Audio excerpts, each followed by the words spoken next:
করোনায় 23 জেলায় আরো 159 জনের মৃত্যু। 15 আগস্ট আসছে 54 লাখ টিকা। শেখ হাসিনাকে হত্যা চেষ্টা মামলার 10 জঙ্গির মৃত্যুদণ্ডের পূর্ণাঙ্গ রায় প্রকাশ, সাজা কার্যকর হবে ফাঁসিতে। আশুলিয়া নিখোঁজ অধ্যক্ষের খণ্ডিত লাশ উদ্ধার, সহকর্মী সহ আটক 3।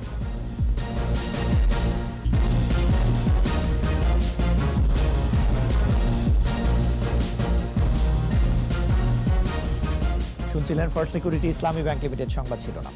আমন্ত্রণ জানাচ্ছি 21 দেশের সংবাদে। আপনাদের সাথে আছি রিশান মাহমুদ। দর্শক, 21 টেলিভিশনের সংবাদ একই সাথে সরাসরি দেখতে পাবেন আমাদের ফেসবুক পেজ www.facebook.com/2124 অনলাইনে। করোনা উপসর্গে 24 ঘন্টায় 23 জেলায় 159 জনের মৃত্যু হয়েছে। এদিকে শনাক্তের হার কমেছে রাজশাহী, চট্টগ্রাম, বরিশাল ও কুষ্টিয়ায়। 21 প্রতিনিধিদের সহায়তায় মাসুল আনসারের রিপোর্ট।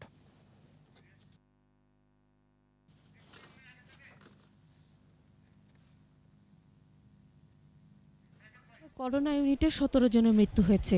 শনাক্তের হার কমে হয়েছে শতকরা 15.39%।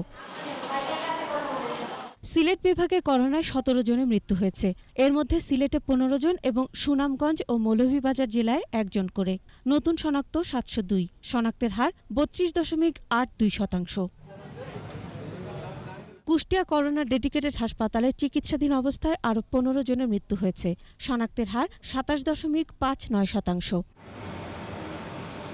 বরিশালে করোনা উপসর্গে 15 জনের মৃত্যু। নতুন করে আক্রান্ত হয়েছে 83 জন। আক্রান্তের হার শতকরা 12.23%।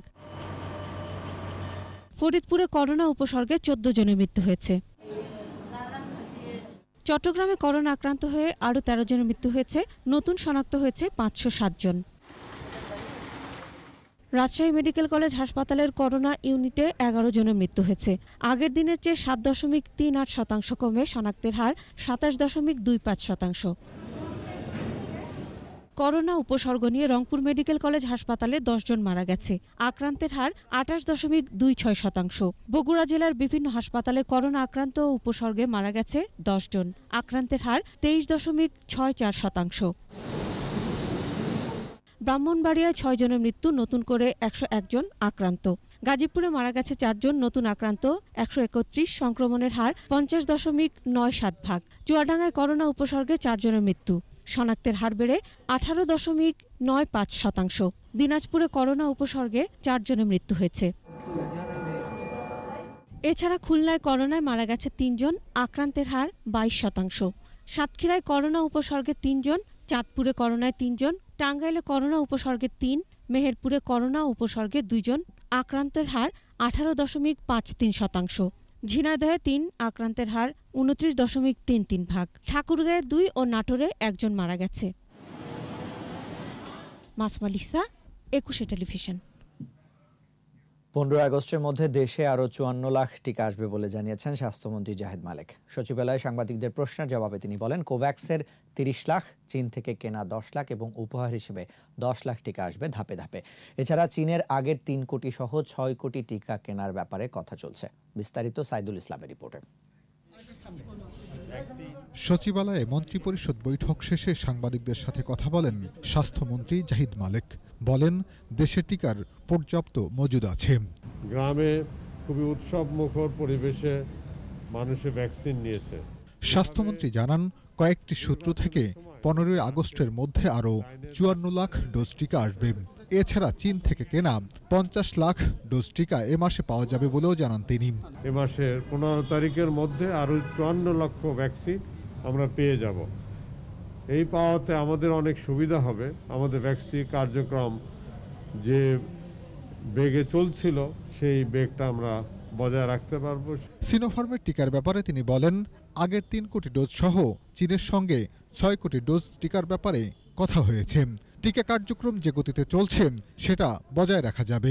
আমরা আরও 6 কোটি ভ্যাকসিনের আমরা অনুমোদন আমাদের সরকারের পক্ষ থেকে দেওয়া হয়েছে এবং চায়না থেকেও সেই অনুমোদন তারা দিয়েছে। এখন আমরা চুক্তি পর্যায়ে আছি এবং আমাদের সেটা অর্থনৈতিক কমিটিতে যে ওটা পাস হয়ে যাবে। চুক্তির মাত্র ৭০ লাখ ডোজ টিকা পাওয়ার পর সেরাম থেকে আর টিকা আসেনি। চুক্তির বাকি টিকা কবে পাওয়া যাবে তা এখনো জানা যায়নি বলেও জানান স্বাস্থ্যমন্ত্রী জাহিদ মালেক। অ্যাস্ট্রাজেনেকার 2,30,00,000 কনফার্ম কোনো আমাদের ডেট দেয় নাই, তারিখ দেয় নাই। সাইদুল ইসলাম, ২১ টেলিভিশন, ঢাকা। সাভারের রেসিডেন্সিয়াল স্কুল অ্যান্ড কলেজের অধ্যক্ষ মিন্টু চন্দ্র বর্মনের খণ্ডিত মৃতদেহ উদ্ধার করেছে র্যাব। এ ঘটনায় জিজ্ঞাসাবাদের জন্য সহকর্মী সহ ৩ জনকে আটক করা হয়েছে। সাভার প্রতিনিধির সহায়তায় আরও জানাচ্ছেন সমর ইসলাম। ১৩ জুলাই নিখোঁজ হন সাভার রেসিডেন্সিয়াল স্কুল অ্যান্ড কলেজের অধ্যক্ষ মিন্টু চন্দ্র বর্মন। ২২ জুলাই থানায় সাধারণ ডায়েরি করেন নিখোঁজের পরিবার। এরপর অনুসন্ধান শুরু করে র্যাব। র্যাব জানায়, শনি ও রোববার অভিযান চালিয়ে আবু মুতালেব, রবিউল ও রহিম বাদশা নামে ৩ জনকে আটক করা হয়। তাদের জিজ্ঞাসাবাদে বেরিয়ে আসে চাঞ্চল্যকর তথ্য। রবিউল এবং তার ভাগিনা বাদশা এই দুজনে মিলে তাকে নির্মমভাবে, পৈশাচিকভাবে হত্যা করে। ২০১৯ সালে মিন্টু সহ ৪ জন মিলে একটি বাসা ভাড়া নিয়ে Savar residential school and college নামে শিক্ষা প্রতিষ্ঠান গড়ে তোলেন। স্কুলের নিয়ন্ত্রণ নিয়ে দ্বন্দ্বের জের ধরে মিন্টু বর্মনকে হত্যার পর দেহ ৬ টুকরা করে স্কুল মাঠে পুঁতে ফেলা হয় বলেও জানায় র্যাব। ৬টি টুকরার মধ্যে ৫টি টুকরা এখানে আপনারা দেখেছেন, আপনাদের সামনেই আমরা উদ্ধার করতে সক্ষম হয়েছি। এখানে তারা মাটিতে পুঁতে পরবর্তীতে তারা সিমেন্ট এবং বালি নিয়ে এসেছিল, তারা এখানে প্লাস্টার করার পরিকল্পনা করেছিল। এবং আরেকটি টুকরা রাজধানীর আশকোনাতে এখানে একটি ডোবাতে পলিথিনে ভরে তারা ডোবার মধ্যে ফেলে দিয়েছে। আটকদের দেয়া তথ্য মতে নিখোঁজের ২৭ দিন পর সোমবার দুপুরে স্কুল মাঠ থেকে মিন্টুর ৫ খণ্ড মৃতদেহ উদ্ধার করে র্যাব। তাদের মধ্যে মালিকানাধীন বিষয়ে প্রবলেম ছিল। সমর ইসলাম, ২১ টেলিভিশন। গোপালগঞ্জের কোটালীপাড়ায় বোমা পুঁতে প্রধানমন্ত্রী শেখ হাসিনাকে হত্যা চেষ্টা মামলায় ১০ জঙ্গির মৃত্যুদণ্ড বহাল রেখে হাইকোর্টের পূর্ণাঙ্গ রায় প্রকাশিত হয়েছে। ৮৬ পৃষ্ঠার বাংলায় পূর্ণাঙ্গ রায়টি লিখেছেন বেঞ্চের জ্যেষ্ঠ বিচারপতি জাহাঙ্গীর হোসেন সেলিম। রায়ে একমত পোষণ করেছেন বেঞ্চের অপর বিচারপতি মোহাম্মদ বদরুজ্জামান। ফায়ারিং স্কোয়াডের প্রচলন না থাকায় আসামিদের ফাঁসি দিয়ে রায় কার্যকরের কথা বলা হয়েছে রায়ে। বিস্তারিত শাকের আরজু রিপোর্টে। ২০০০ সালের গোপালগঞ্জের কোটালীপাড়ায় প্রধানমন্ত্রী শেখ হাসিনার জনসভার প্যান্ডেল তৈরির সময় ৭৬ কেজি ওজনের বোমা উদ্ধার করে। পরদিন ৪০ কেজি ওজনের আরেকটি বোমা উদ্ধার করা হয়। এ ঘটনায় কোটালীপাড়া থানা পুলিশ হত্যাচেষ্টা এবং বিস্ফোরক দ্রব্য নিয়ন্ত্রণ আইনে মামলা করে। ২০১০ সালে গোপালগঞ্জ আদালত থেকে মামলা ঢাকার দ্রুত বিচার ট্রাইব্যুনালে পাঠানো হয়। ২০১৭ সালে ট্রাইব্যুনালের রায়ে ১০ জনকে ফায়ারিং স্কোয়াডে মৃত্যুদণ্ড কার্যকর করতে বলা হয়। এছাড়া একজনকে যাবজ্জীবন ও ৩ জনকে ১৪ বছরের কারাদণ্ড দেয়া হয়। বিচারিক আদালতের রায়ের পর ডেথ রেফারেন্স শুনানির জন্য হাইকোর্টে আসে। অন্যদিকে রায়ের বিরুদ্ধে আসামিরা ৩টি আপিল ও ৭টি জেল আপিল করে। চলতি বছরের ১৭ ফেব্রুয়ারি ভার্চুয়াল হাইকোর্ট বেঞ্চ ১০ জঙ্গির মৃত্যুদণ্ড বহাল রেখে রায় ঘোষণা করেন। ২ বিচারপতি শোয়ের পূর্ণাঙ্গ রায়টি প্রকাশ করা হয়। রায়ে বলা হয়, জাতির পিতাকে সপরিবারে বিনা দোষে নির্মম ও নিষ্ঠুরভাবে হত্যা করেছিল ঘাতকের দল। দুনিয়ার কোনো সভ্য দেশে এভাবে সপরিবারে জাতির পিতাকে হত্যার ঘটনা বিরল। এ মামলায় সংগঠিত ঘটনাকে কোনোভাবেই হালকা করে দেখার অবকাশ নেই বলা হয় পর্যবেক্ষণে। ট্রাইব্যুনাল রায় ঘোষণা করেছিল যে তাদেরকে ফায়ারিং স্কোয়াডে গুলি করে, জনগণের সম্মুখে গুলি করে হত্যা করা হবে। মাননীয় আদালত বলেছেন যে বাংলাদেশে এখনো পর্যন্ত এই কালচারটা শুরু হয় নাই, তাদেরকে ফাঁসিতে ঝুলিয়ে মৃত্যুদণ্ড কার্যকর করা যাবে। রায়ে বলা হয়, আসামিরা তাদের দোষ স্বীকারোক্তিমূলক জবানবন্দিতে উল্লেখ করেছেন নাশকতা ও ধ্বংসাত্মক কর্মকাণ্ডের মধ্য দিয়ে তৎকালীন প্রধানমন্ত্রী সহ তার সফর সঙ্গীদের হত্যার ষড়যন্ত্র করেছিলেন। মাননীয় প্রধানমন্ত্রী একজন মহিলা নেত্রী এবং এই কারণেই জঙ্গিদের উদ্বেগ। জঙ্গিরা এই কারণে বারংবার প্রধানমন্ত্রীকে হত্যা করতে চেয়েছে। মামলায় পলাতক ৪ আসামি হলেন ইউসুফ, হাফেজ জাহাঙ্গীর আলম বদর, মুফতি শফিকুর রহমান ও মুফতি আব্দুল হাই। আপিল বিভাগের চূড়ান্ত নিষ্পত্তির পরই রায় কার্যকর হবে বলে জানান রাষ্ট্রপক্ষের আইনজীবী। ইতিমধ্যে একজনের যে সারোয়ার হোসেন নামে, তাকে একটু আদালত শাস্তি কমিয়েছেন। এ কারণে আমরা অলরেডি আপিল করেছি। শাকেরা আরজু, ২১ টেলিভিশন, ঢাকা। বিরতি নিচ্ছি, যখন ফিরছি তখন অন্যান্য খবরের সঙ্গে আরও থাকবে।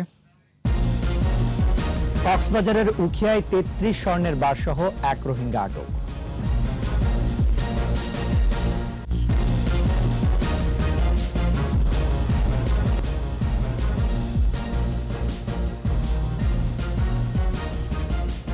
আবার আমন্ত্রণ ২১ দেশের সংবাদে। দুদেশের প্রধানমন্ত্রী আলোচনা করেই তিস্তা চুক্তি করবেন বলে জানিয়েছেন পানি সম্পদ উপমন্ত্রী AKM এনামুল হক শামীম। সকালে গোপালগঞ্জের টুঙ্গিপাড়ায় জাতির পিতা বঙ্গবন্ধু শেখ মুজিবুর রহমানের সমাধিতে শ্রদ্ধা নিবেদন শেষে তিনি বলেন, প্রধানমন্ত্রী গঙ্গা চুক্তি করেছেন, তিস্তা চুক্তির মাধ্যমে বাংলাদেশের মানুষের স্বার্থ সংরক্ষণ করবেন তিনি। এ সময় ফারাক্কা বাঁধের গেট খুলে দেওয়ার বিষয় নিয়ে উপমন্ত্রী আরও বলেন, গঙ্গা চুক্তির মাধ্যমে পানির যে হিস্সা সেটি প্রতিষ্ঠিত হয়েছে। এটি আমাদের ভৌগোলিকভাবে দীর্ঘদিনের সমস্যা, এটি সমাধান করতে পেরেছে।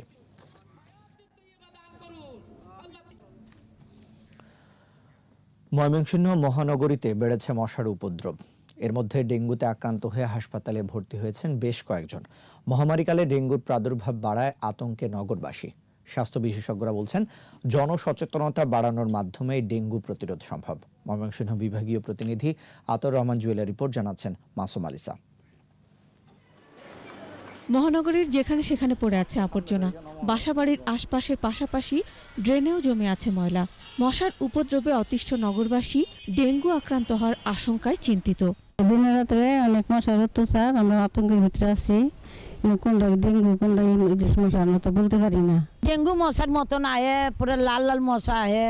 এই ময়লার কারণে তো, ময়লার আবর্জনার কারণেই তো মশাটা হয়। সিটি কর্পোরেশন থেকে মাঝে মাঝে ওই যে মশা মারার যে মেশিনটা ওটা ব্যবহার করে।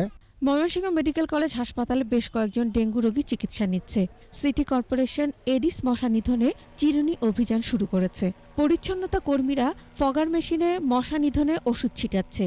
সচেতনতামূলক প্রচারণা কার্যক্রম চলছে, মাইকিং চলছে এবং বিভিন্ন সরকারি প্রতিষ্ঠানে আমরা পত্র দিচ্ছি যাতে তারা তাদের নিজস্ব স্থানগুলি নিজ দায়িত্বে পরিষ্কার রাখে। বৃষ্টির পানি নগরীর বিভিন্ন জায়গায় জমে এডিস মশা বংশ বিস্তারের সহায়ক হয়ে উঠেছে। নগরবাসীকে সাথে নিয়ে ডেঙ্গু প্রতিরোধের কথা বলছেন সিটি মেয়র। মানুষকে সচেতন করা এটিও আমাদের অন্যতম কর্মসূচি। আমরা সার্বিকভাবে যেটি মনে করি যে সকলের প্রচেষ্টায় এই ডেঙ্গুকে রোধ করা সম্ভব। জনসচেতনতা সৃষ্টির মাধ্যমে নগরবাসীকে পরিচ্ছন্ন পরিবেশ তৈরিতে উদ্বুদ্ধ করতে পারলেই ডেঙ্গু প্রতিরোধ সম্ভব বলছেন জনস্বাস্থ্য বিশেষজ্ঞরা।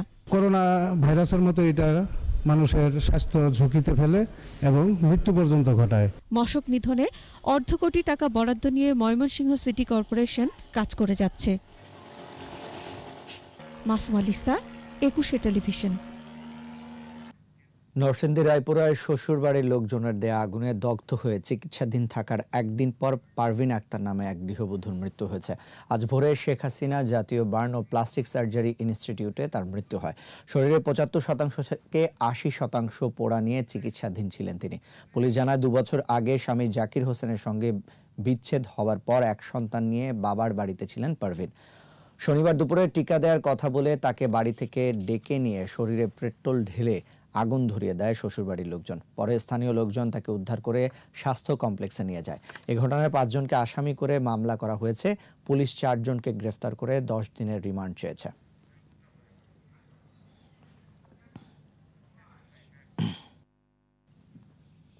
রাজশাহী বিশ্ববিদ্যালয়ের বাংলা বিভাগের শিক্ষক অধ্যাপক ডক্টর সুজিত সরকারের বিরুদ্ধে ডিজিটাল নিরাপত্তা আইনে থানায় অভিযোগ করেছেন নাটোর ২ আসনের সংসদ সদস্য শফিকুল ইসলাম শিমুল।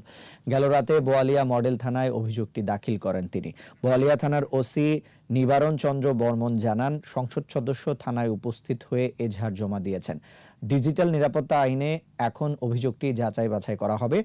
এরই মধ্যে আলামত সংগ্রহ করা হয়েছে। তদন্ত করার পর অভিযোগের সত্যতা পেলে মামলা হিসেবে রেকর্ড করা হবে বলে জানান তিনি। সংসদ সদস্য ডক্টর সুজিত সরকার অনলাইন IPTVতে তাকে সন্ত্রাসী, তার রাজনৈতিক সংস্কৃতি নেই ইত্যাদি বলে সামাজিক ও রাজনৈতিক সম্মান ক্ষুণ্ণ করেছেন। এছাড়া এর আগে তার বিরুদ্ধে থানায় মিথ্যা জিডি করায় তার মানহানি হয়েছে বলেও মন্তব্য করেন তিনি। রাজশাহী মহানগরীর আলুপট্টি হতে তালাইমারি মোড় পর্যন্ত 4 লেন সড়কে কার্পেটিং কাজ উদ্বোধন ও পরিদর্শন করেন রাজশাহী সিটি কর্পোরেশনের মেয়র AHM খায়রুজ্জামান লিটন।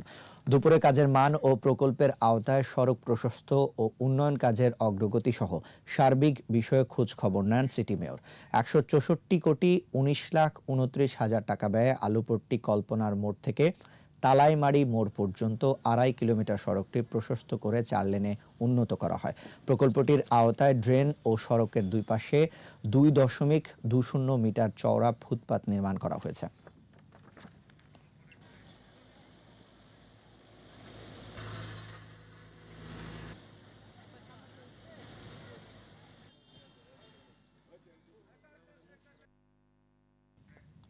দেশের বিভিন্ন স্থানে গণটিকা কার্যক্রমের তৃতীয় দিনেও ভিড় বেড়েছে। ময়মনসিংহ সিটির 33টি ওয়ার্ডে তৃতীয় দিনের মতো গণটিকা কার্যক্রম পরিচালনা করা হয়। টিকা নিতে মানুষের ভিড় বেড়ে যাওয়ায় উপেক্ষিত হয় স্বাস্থ্যবিধি। প্রতিটি ওয়ার্ডে প্রতিদিন 600 ডোজ টিকা দেওয়া হচ্ছে। সকাল থেকে গাজীপুর সিটি কর্পোরেশনের বিভিন্ন ওয়ার্ডে উৎসব মুখর পরিবেশে টিকা দেওয়া হয়। এদিকে মাদারীপুরের গোপালপুর ইউনিয়নের জন্য নির্ধারিত টিকা অন্য ইউনিয়নে দেয়ায় অভিযোগে হট্টগোল দেখা দেয়। এতে টিকাদান কার্যক্রম সাময়িক বন্ধ রাখা হয়।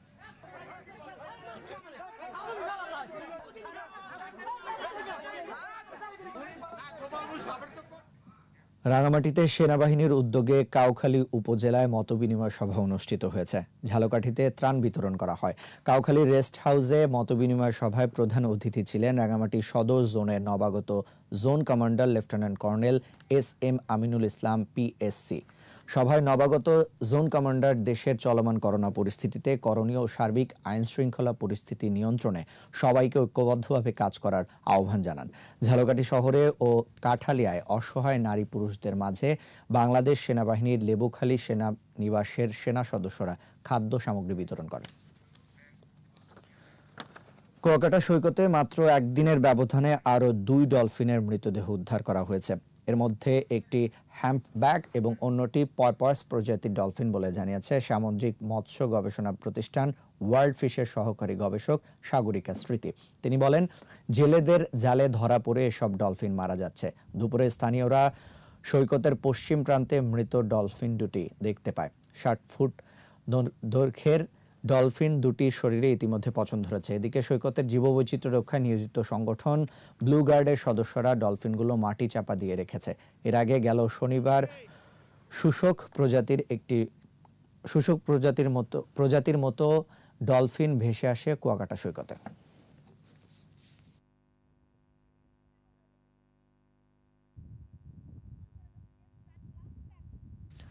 এবার চট্টগ্রাম সংবাদ।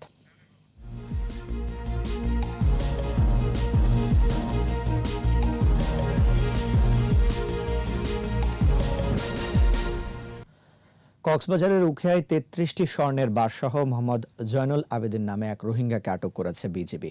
সকালে পালংখালী টিভি টাওয়ার সংলগ্ন এলাকা থেকে তাকে আটক করা হয়। বিজিবি জানায়, চোরা কারবারিরা অবৈধভাবে স্বর্ণের একটি বড় চালান মায়ানমার থেকে এনে কুতুপালং রোহিঙ্গা ক্যাম্পে নিয়ে যাবে। এই খবরে বিজিবির একটি টহল দল রাস্তার পাশে অবস্থান নেয়। এক পর্যায়ে সীমান্ত হয়ে এক ব্যক্তি কুতুপালংয়ের দিকে হেঁটে আসতে দেখে তল্লাশি করা হয়। এ সময় তার কাছ থেকে 470 ভরি ওজনের 33টি স্বর্ণের বার পাওয়া যায়। আটক ব্যক্তিকে উখিয়া থানায় সোপর্দ করা হয়েছে। স্বর্ণ কক্সবাজার ট্রেজারি অফিসে জমা দেওয়া হয়েছে।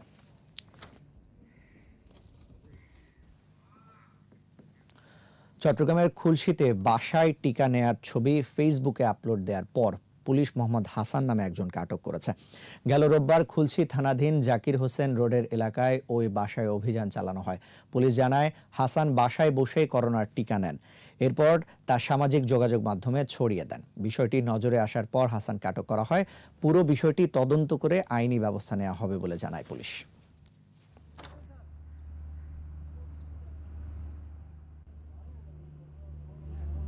ঈদুল আজহার ছুটির পর চট্টগ্রাম রেলওয়ে স্টেশনে আবারও টিকিট বিক্রি শুরু হয়েছে।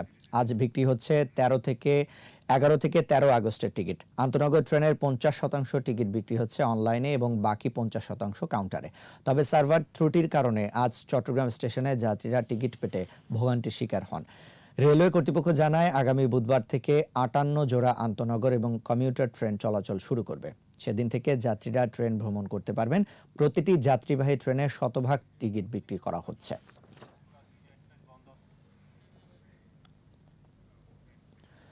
চলমান লকডাউনে ক্ষতিগ্রস্ত 1000 পরিবহন শ্রমিকদের মধ্যে ত্রাণ বিতরণ করা হয়েছে। বিকেলে চট্টগ্রামে বোয়ালখালী সিরাজুল ইসলাম চৌধুরী কলেজ মাঠে স্বেচ্ছাসেবী সংগঠন শামসুল হক ফাউন্ডেশনের আয়োজনে এই ত্রাণ বিতরণ করা হয়। অনুষ্ঠানে আওয়ামী লীগের সংসদ সদস্য মোসলেম উদ্দিন আহমেদ বলেন, সরকার দেশের সব মানুষের জন্য খাদ্য সহায়তার পাশাপাশি করোনা থেকে রক্ষা পেতে টিকার ব্যবস্থা করেছে। এ সময় প্রতিটি নাগরিককে টিকা নিয়ে সবার স্বাস্থ্য সুনিশ্চিত করা হবে বলে জানান তিনি।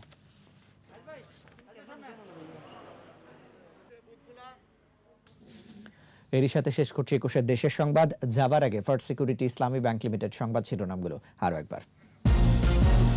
করোনায় 23 জুলাই আরো 159 জনের মৃত্যু। 15 আগস্টের মধ্যে আসছে 54 লাখ টিকা। শেখ হাসিনাকে হত্যা চেষ্টা মামলার 10 জঙ্গির মৃত্যুদণ্ডের পূর্ণাঙ্গ রায় প্রকাশ, সাজা কার্যকর হবে ফাঁসিতে। আশুলিয়ায় নিখোঁজ অধ্যক্ষের খণ্ডিত লাশ উদ্ধার, সহকর্মী সহ আটক 3।